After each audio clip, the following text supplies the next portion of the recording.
नमस्कार,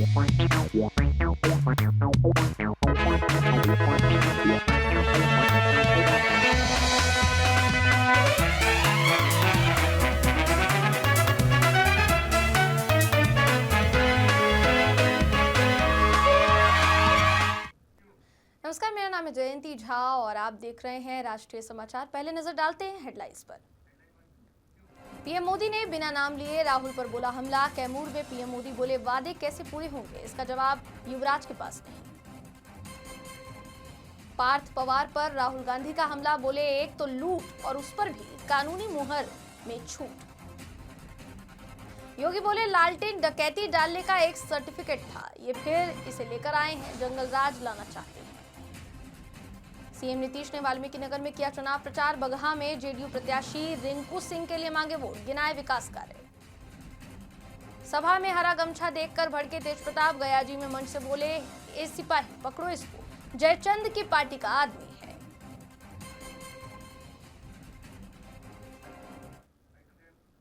कैमूर में पीएम मोदी ने कहा कि राजद कांग्रेस वाले हवा में थे, लेकिन पहले फेज की वोटिंग के बाद इनके गुब्बारे की हवा निकलने लगी है। बिहार के नौजवानों ने इनकी सारी प्लानिंग फेल कर दी है। जंगल राज के युवराज जो इतना वादा कर रहे हैं, उनसे पूछो कि कैसे पूरा करेंगे तो कहते हैं हमारे पास प्लान है। पूछो क्या प्लान है तो मुंह में दही जम जाती है। राजद वालों के प्रचार गाने सुने हैं आपने। गाने की लाइन है आएगी भैया की सरकार, बनेंगे रंगदार। यानी ये इंतजार कर रहे हैं कि कब इनकी सरकार आए और रंगदारी जंगल राज शुरू कर पाए। राजद वालों का एक और गाना चल रहा है, मारब सिक्सर के 6 खोली छाती में। ये सरकार में वापस आए तो रंगदारी वसूलेंगे। यही जंगल राज की आहट है। इनके प्लान से अलर्ट रहने की जरूरत है।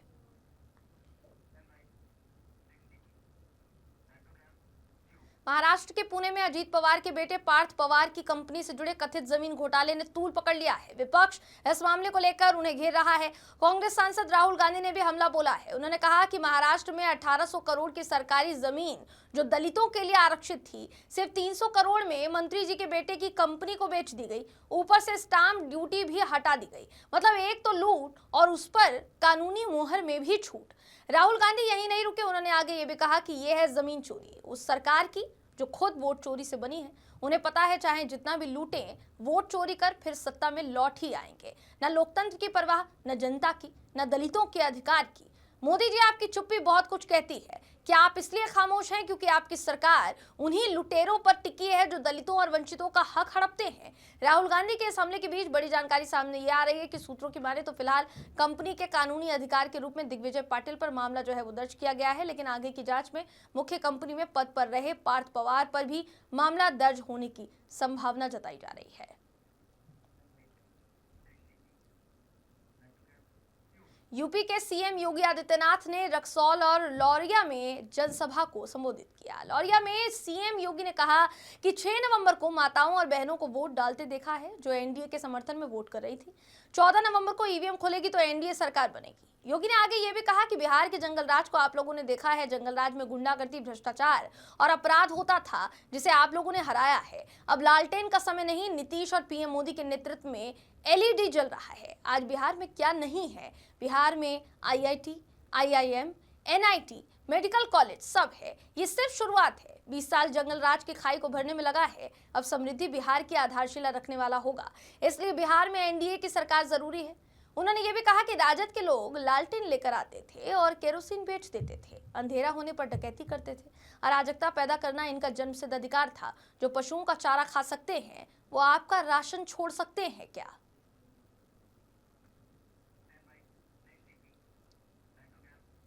बगहा के वाल्मीकि नगर विधानसभा क्षेत्र में शुक्रवार को मुख्यमंत्री नीतीश कुमार ने चुनाव प्रचार किया। हरनाटा टांड हाई स्कूल मैदान में आयोजित सभा में उन्होंने जेडीयू उम्मीदवार धीरेन्द्र प्रताप सिंह उर्फ रिंकू सिंह के पक्ष में जनता से वोट मांगा। मुख्यमंत्री ने अपने संबोधन में कहा कि राज्य में विकास कार्यों की गति तेजी से बढ़ी है और सरकार लगातार जनहित में योजनाएं लागू कर रही है। उन्होंने जनता से अपील की कि इस विकास यात्रा को जारी रखने के लिए जेडीयू प्रत्याशी को जीत दिलाएं। नीतीश कुमार ने महागठबंधन पर निशाना साधते हुए कहा कि साल 2005 से पहले की परिस्थितियां किसी से छिपी नहीं है। उन्होंने ये भी दावा किया कि उस समय राज्य विकास, शिक्षा और स्वास्थ्य व्यवस्था के मामले में पिछड़ा हुआ था, जिसे उनकी सरकार ने सुधारा है। उन्होंने राज्य में सड़क, पुल पुलिया, विद्यालय, स्वास्थ्य केंद्र और विभिन्न सामाजिक योजनाओं के विस्तार से लोगों को सीधा लाभ मिलने की बात कही है। मुख्यमंत्री ने वृद्धजन पेंशन, बालिका शिक्षा योजना, छात्र क्रेडिट कार्ड योजना और स्वास्थ्य बीमा योजना जैसी कई योजनाओं का भी उल्लेख किया, जिनसे आम जनता लाभान्वित हुई है।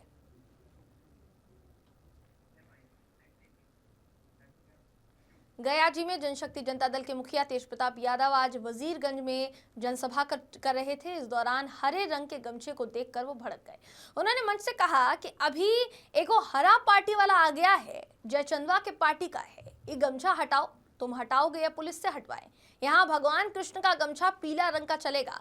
5 जयचंदों ने मिलकर हमको घर और संगठन से बाहर किया है। हम उन जयचंदों को सलाम करते हैं जिन्होंने हमें बाहर करवाया। हम जनता के बीच हैं, जनता ही हमारा घर है। तेज प्रताप यादव ने राजद के विधायक भाई वीरेंद्र को गुंडा और मवाली बताया है। उन्होंने ये भी कहा कि ऐसे ही लोगों ने बिहार को बर्बाद किया है। आज पटना एयरपोर्ट पर भोजपुरी स्टार पवन सिंह और तेज प्रताप आमने सामने हुए, लेकिन दोनों ने एक दूसरे को इग्नोर किया।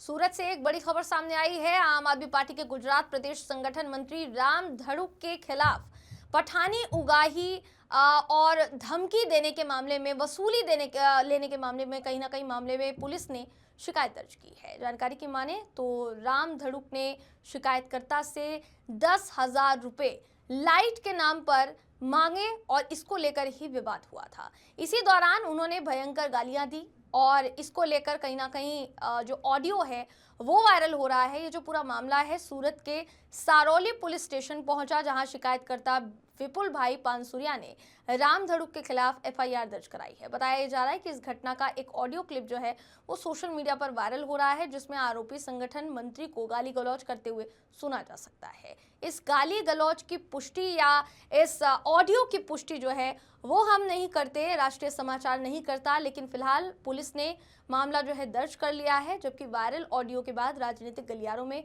हलचल मच गई है। ये वायरल वीडियो, अगर इसकी ऑडियो की बात अगर हम करें तो ये जो वायरल ऑडियो है ये गुजराती भाषा में है, आपको सुना देते हैं, सुनिए। નિલેશભાઈ, આવી બધી વસ્તુ છે એ બરાબર નથી। હજી 2 દિવસ છે આપણે પ્રમદી વાત થઈ, બરાબર? ગાડી જવાની છે રાજ્ય, કાલ લગભગ આવશે। તમે મને છે ને એ તમે પહોંચાડો, બરાબર? હવે મારે આમાં વધારે કઈ વાત નથી કરવી। તમે મને છે ને પહોંચતું કરાવો એટલે હું છે ને છૂટો થાવ। આવી બધી વસ્તુ છે ને મને નથી ગમતી। નિલેશ, खबर रोहतास जिला के चेनारी विधानसभा क्षेत्र से है, जहां नौहट्टा में कांग्रेस के राष्ट्रीय अध्यक्ष मल्लिकार्जुन खड़गे पहुंचे। उन्होंने बिहार सरकार के द्वारा चलाए जा रहे महिला रोजगार योजना पर कटाक्ष किया। साथ ही ये कहा कि ये सरकार महिलाओं के स्वाभिमान के साथ खिलवाड़ कर रही है।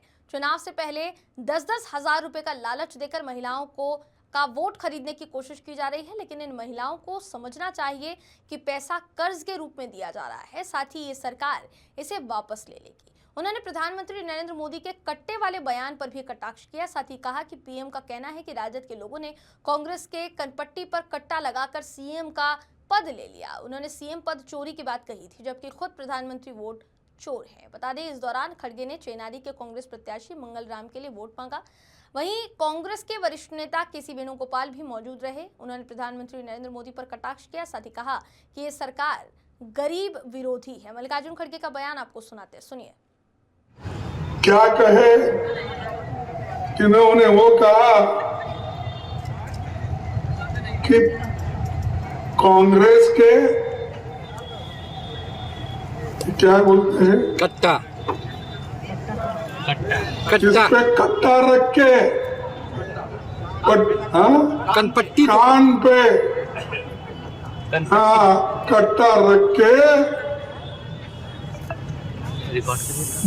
सीएम पद, मुख्यमंत्री का पद आरजेडी ने लिया और तेजस्वी ने लिया और कांग्रेस का मुख्यमंत्री पद चोरी हो गई। अरे चोर तो आप लोग हैं, वोट चोरी करते हो, सही है, पैसा चोरी करते हो। ये अपने काला धन लाता हूं मैं, बहुत आपने कहा 15-15 लाख लाऊंगा और आपके जोब में डालूंगा। किसने कहा ये? किसने कहा? सच कहा? दिया पैसा? मोदी ने नहीं दिया। क्या कहा? गुजरात के सूरत के पास खंभात की खाड़ी में स्थित अडानी हजीरा पोर्ट न केवल दक्षिण गुजरात का सबसे बड़ा और तेजी से उभरता हुआ व्यावसायिक बंदरगाह है, बल्कि ये भारत को यूरोप, अफ्रीका, अमेरिका और मध्य पूर्व जैसे महाद्वीपों से जोड़ने वाला एक अहम अंतर्राष्ट्रीय व्यापारिक केंद्र बन चुका है। आइए देखते हैं सूरत से हमारे संवाददाता अमित राजपूत की रिपोर्ट। वर्ष 2012 से संचालन में आया अडानी हजीरा पोर्ट आज गुजरात का सबसे बड़ा कॉमर्शियल पोर्ट बन चुका है। पिछले साल जहां 27 million metric tonne cargo handle हुआ, वहीं इस साल लक्ष्य 30 मिलियन टन का रखा गया है। यहां कंटेनर, सूखा माल यानी ड्राई कार्गो और तरल माल यानी लिक्विड कार्गो की हैंडलिंग होती है, जिनमें सबसे बड़ी खासियत है कि 190 तरल भंडारण टैंक हैं। दक्षिण गुजरात के उद्योगों के लिए यह बंदरगाह एक प्रमुख सप्लाई हब बन गया है। 14 मीटर लंबी गहराई, 1.5 लाख टन क्षमता वाले इस बंदरगाह में पनामैक्स जहाज, तरल टैंकर और कंटेनर पोत को संभालने की अत्याधुनिक सुविधा भी है। दिल्ली मुंबई औद्योगिक कॉरिडोर से जुड़ा यह पोर्ट रेल और सड़क संपर्क के जरिए देश के कई राज्यों को जोड़ता है। संचालन सुधार में भी यह बंदरगाह अग्रणी है। 25% प्री बर्थिंग देरी और 32% गेट इन से गेट आउट समय में कमी दर्ज की गई है। जुलाई 2025 में इसने एक दिन में 1,06,000 मीट्रिक टन का रिकॉर्ड माल परिवहन किया। विश्व बैंक के कंटेनर पोर्ट के परफॉर्मेंस इंडेक्स में लगातार 2 वर्षों तक यह दुनिया के शीर्ष 100 बंदरगाहों में शामिल रहा। डिजिटल नवाचारों के तहत यहां लागू है 100% नकद रहित प्रवेश प्रणाली, पेपरलेस गेट और रिमोट सुरक्षा समाधान। पर्यावरण संरक्षण की दिशा में भी यह बंदरगाह मिसाल है। 450 KLD अपशिष्ट जल उपचार संयंत्र है। सौर ऊर्जा आधारित सिंचाई, नाला गहराईकरण और वृक्षारोपण जैसे कार्य निरंतर जारी हैं। अडानी फाउंडेशन हजीरा शिक्षा, स्वास्थ्य और आजीविका के क्षेत्र में समाज को सशक्त बनाने का कार्य भी कर रहा है। गुजरात के सूरत से कैमरामैन अक्षय वाडेर के साथ अमित राजपूत की रिपोर्ट। यहाँ पे 2012 से हम लोगों ने ऑपरेशन स्टार्ट किया था हजीरा में। पिछले साल हम लोगों ने 27 मिलियन मेट्रिक टन का कार्गो हैंडल किया था और इस साल हम लोग 30 मिलियन मेट्रिक टन हैंडल करने का टारगेट रख रहे हैं। यहाँ पे हम 3 तरह के कार्गो हैंडलिंग करते हैं। कंटेनर जहाँ पे आप खड़े हैं, ये टर्मिनल, इसके अलावा ड्राई कार्गो टर्मिनल जो आप सामने देख सकते हैं, और उस तरह हमारा लिक्विड टर्मिनल है। इस साल हम लोग 12.5 मिलियन टन ड्राई कार्गो करेंगे, 12.5 मिलियन टन कंटेनर करेंगे और 6.5 मिलियन टन के ऊपर हम लोग लिक्विड हैंडलिंग करेंगे। इंडिया में एक पर्टिकुलर पोर्ट में इतनी बड़ी फैसिलिटी कहीं आपको नहीं मिलेगी और आगे जाके ये हम लोग 10 लाख किलोमीटर तक जाने वाले हैं और अगले 2027 में 1 लाख के एल उसमें ऐड करने वाले हैं। और PCBR जोन जिसकी मैं बात कर रहा हूँ, जो इंडिया में 4 है, दहेज उसमें सबसे बड़ा PCBR रीजन है, उसके सक्सेस में हजीरा पोर्ट का बहुत बड़ा योगदान है। एक्सपेंशन में आज आपके पास यहाँ जो देख रहे हैं 6 हमारे पास बर्थ है, ये जाके 12 बर्थ हो जाएगी। ये जो 6 देख रहे हैं 12 हो जाएगी और आउटर हार्बर में हम लोग एक्सपेंशन आगे करने वाले हैं। खबर रोहतास जिला के दिनारा विधानसभा क्षेत्र से है, जहां दिनारा के पीथनी में भोजपुरी के trending star singer Khesari Lal Yadav ने दिनारा के राजद प्रत्याशी राजेश यादव के लिए वोट मांगा। इस दौरान उन्होंने कहा कि कुछ लोग उन्हें नचनिया कह रहे हैं, लेकिन क्या उनके नचनिया होने से बिहार बर्बाद हो रहा है? उन्होंने कटाक्ष किया कि हाँ, मैं नचनिया हूँ, इससे बिहार को कोई फर्क नहीं पड़ता, बिहार का विकास नहीं हो रहा है, इससे बहुत फर्क पड़ता है। उन्होंने कहा कि एक खेसारी लाल यादव को हराने के लिए पूरा केंद्र और उसकी सरकार लग गई। पटना से लेकर दिल्ली तक बड़े बड़े लोग खेसारी लाल यादव के लिए परेशान हो गए। उन्होंने ये भी कहा कि उन्हें ऐसा लगा कि जब कोई आगे बढ़ रहा है तो बहुत लोगों को दिक्कत होती है, इसलिए बहुत से लोग उनके पीछे पड़ गए। लेकिन अब बिहार आने वाले समय में बहुत आगे बढ़ने वाला है, क्योंकि बिहार में महागठबंधन की सरकार बनने वाली है। बता दें कि खेसारी लाल यादव की सभा में काफी भीड़ इकट्ठा हो गई थी। राजद के राजेश यादव के लिए वोट उन्होंने मांगा, साथ ही कहा कि बिहार में तेजस्वी की सरकार बनने जा रही है और बनना बहुत जरूरी है। खेसारी क्या कुछ कहते नजर आए, सुनाते आपको, सुनिए। मैं नेता नहीं, मैं बेटा हूं और राजेश भैया के लिए मैं इसलिए आया हूं कि बिहार बदल रहा है। कुछ दिन पहले छपरा में भी चुनाव था, पूरा केंद्र लगे खेसरिया के हराने था। अब सोचो लो कि खेसरिया के पकाता ना भारी पड़ता, अभी तक हम मैदान में उतरल रहे, अब उतर गए बनी धरती पर ना। अगर बहुत आगे बढ़िएगा ना तो दुश्मन पैदा होते हैं, इसका मतलब मैं आगे बढ़ रहा हूँ, और नहीं पूरा बिहार आगे बढ़ रहा है। आज तक बताइए इस 20 साल में मैं सबसे पूछना चाहता हूं कि जात पात हटाकर जब विकास होता है ना भैया, तो अस्पताल बनता है ना, तो ये नहीं देखता है ना कि किस जाति के नेता ने बनवाया है, हर वर्ग के लोगों का इलाज होता है। बेहतर यूनिवर्सिटी। मुख्यमंत्री भूपेंद्र भाई पटेल की अध्यक्षता में आज अंबाजी में एक राज्य स्तरीय कार्यक्रम आयोजित किया गया, जिसमें मुख्यमंत्री भूपेंद्र पटेल ने अंबाजी से जनजातीय गौरव रथ यात्रा को हरी झंडी दिखाकर रवाना किया। भगवान बिरसा मुंडा की 150वीं जयंती के अवसर पर 7 से 15 नवंबर 2025 तक जनजातीय गौरव वर्ष महोत्सव मनाया जा रहा है, जिसके अंतर्गत अंबाजी से एकता नगर तक 713 किलोमीटर जनजातीय क्षेत्र में जनजातीय गौरव रथ यात्रा का विशेष आयोजन किया गया है। मुख्यमंत्री ने कहा कि प्रधानमंत्री नरेंद्र मोदी ने भगवान बिरसा मुंडा जी और जनजातीय समुदाय को एक नई पहचान दी है और इसे गौरव दिवस के रूप में स्थान दिया है। ये महोत्सव जनजातीय समुदाय के स्वाभिमान को सुदृढ़ करने और नए युग में अपनी उज्जवल परंपरा और संस्कृति को गौरव पूर्वक स्थापित करने का एक पावन अवसर है। गुजरात सरकार ने राज्य के 14 जिलों के 88 गांवों में अलग अलग रूटों पर आदिवासी गौरव रथ यात्रा का आयोजन किया है। इस रथ यात्रा के मार्ग पर और विशेष रूप से रात्रि प्रवास के दौरान भगवान बिरसा मुंडा के जीवन से जुड़ी कहानियां और आदिवासी विकास योजनाओं की जानकारी नाटक, सभा, संवाद, भाषण, प्रतियोगिताओं जैसे अलग अलग माध्यमों से नागरिकों तक पहुंचाई जाएगी।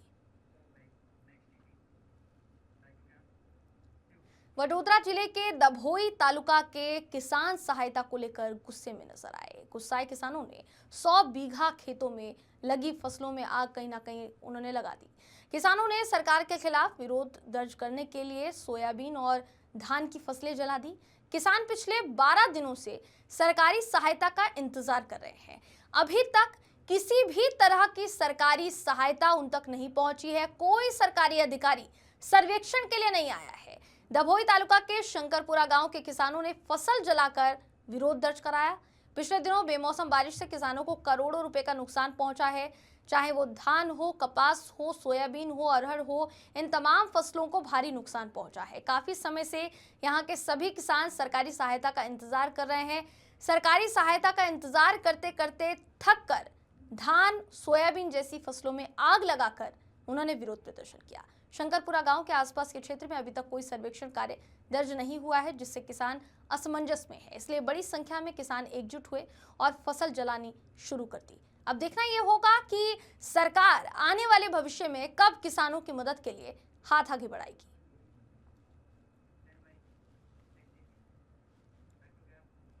बांका जिले में जनसभा को संबोधित करते हुए कांग्रेस नेता राहुल गांधी ने कहा कि हरियाणा का चुनाव भाजपा ने चोरी किया है। मैंने इसके साफ सबूत देश के सामने रखे हैं, लेकिन इस पर भाजपा और चुनाव आयोग ने जवाब नहीं दिया। राहुल गांधी का पूरा बयान क्या था, सुनिए। सालों से नरेंद्र मोदी जी और अमित शाह चुनाव चोरी कर रहे हैं। पहले हमें सबूत नहीं था तो हम बोलते नहीं थे। अब हमारे पास ब्लैक एंड व्हाइट में आंकड़ों के साथ हाथ में सबूत है,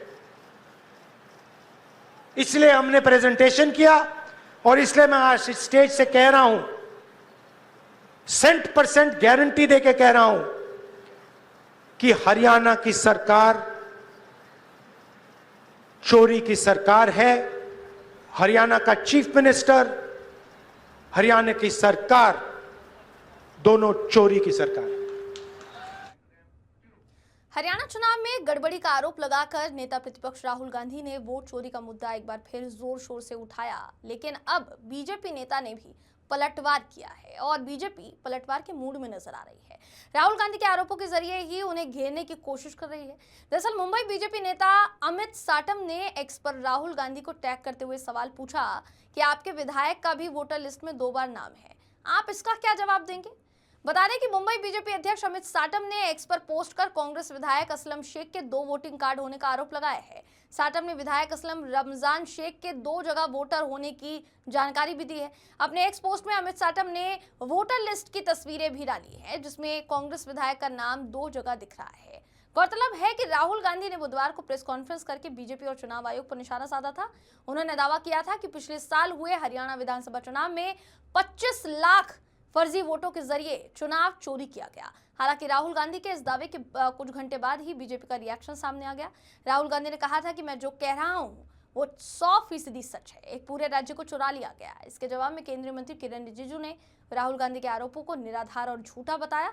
उन्होंने कहा कि हरियाणा चुनाव में वोट चोरी का आरोप लगाकर निर्वाचन आयोग का अपमान कहीं ना कहीं वो कर रहे हैं।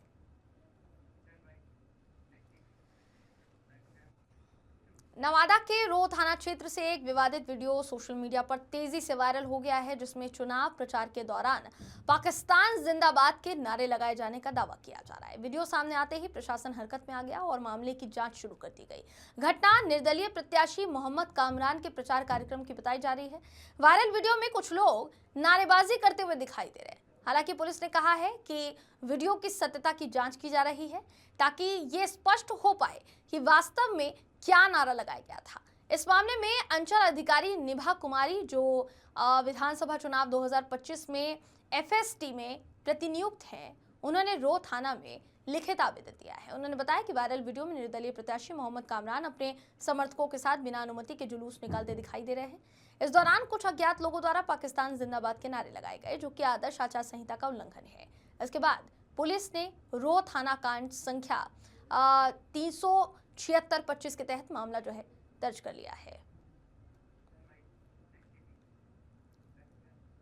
कर्नाटक में प्रदर्शनकारी गन्ना किसानों ने कथित तौर पर राज्य मंत्री शिवानंद पाटिल की कार पर चप्पल फेंक दी। वो 6 नवंबर को बेलगावी में प्रदर्शन कर रहे हैं और किसानों से बातचीत करने के लिए पहुंचे थे। जब वो लौटने लगे तो कथित तौर पर उनकी कार के ऊपर चप्पल फेंक दी गई। किसान गन्ने के लिए ज्यादा कीमत की मांग को लेकर विरोध प्रदर्शन कर रहे हैं। शुक्रवार को उनके प्रदर्शन का 9वां दिन है। मुख्यमंत्री सिद्धरामैया ने भी इस मुद्दे को सुलझाने के लिए किसानों और गन्ना मिल के मालिकों के साथ मीटिंग की है।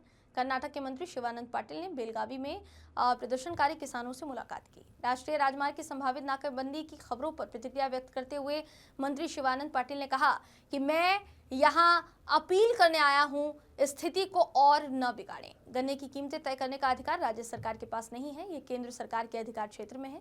उचित और लाभकारी मूल्य केंद्र द्वारा तय किया जाता है। केंद्रीय चीनी मंत्री जो हमारे राज्य से हैं, उन्होंने अभी तक कोई पहल नहीं की है। इस मुद्दे को सुलझाने का अधिकार और जिम्मेदारी केंद्र सरकार के पास है।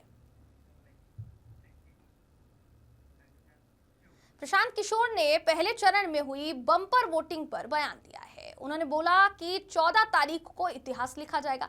जनता नए विकल्प को लेकर उत्साह में है और प्रवासी मजदूरों से बड़े पैमाने पर वोटिंग की है। वहीं इस चुनाव के एक्स फैक्टर्स हैं। पीके ने किया जनसुराज की जीत का दावा और उन्होंने कहा कि बिहार में पहली बार युवाओं की वोटिंग सबसे ज्यादा हुई है। इतनी वोटिंग सरकार बनाए रखने के लिए नहीं होती, बदलाव निश्चित है। प्रशांत किशोर क्या कुछ कहते नजर आए, दिखाते हैं आपको, सुनिए। 30 सालों में नहीं, आज़ादी के बाद बिहार में हुए चुनाव में ये सबसे ज़्यादा वोटिंग परसेंटेज है। ये 2 बातों को दिखाता है। पहला कि जो बात हम लोग पिछले कई महीनों से, बल्कि मैं 1-2 साल से कह रहा हूँ कि बिहार में 60% से ज़्यादा जनता बदलाव चाहती है और पिछले 25-30 साल से जो राजनीतिक विकल्प के अभाव में एक तरह से धीरे धीरे राजनीति को लेकर, चुनाव को लेकर उदासीनता बन गई थी, विकल्प नहीं था लोगों के पास। अब जनसुराज के आने से उनको एक नया विकल्प मिला है और बढ़ा हुआ जो वोटिंग परसेंटेज है वो 2 बातों को दिखाता है। एक कि लोगों को एक नए विकल्प को देखकर उत्साह रहा है और बड़े पैमाने पर वोटिंग हुई है, बदलाव के लिए वोटिंग हुई है।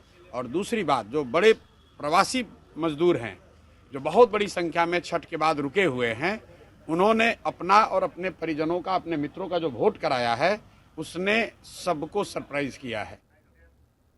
वक्त है एक ब्रेक का, मिलते हैं ब्रेक के बाद।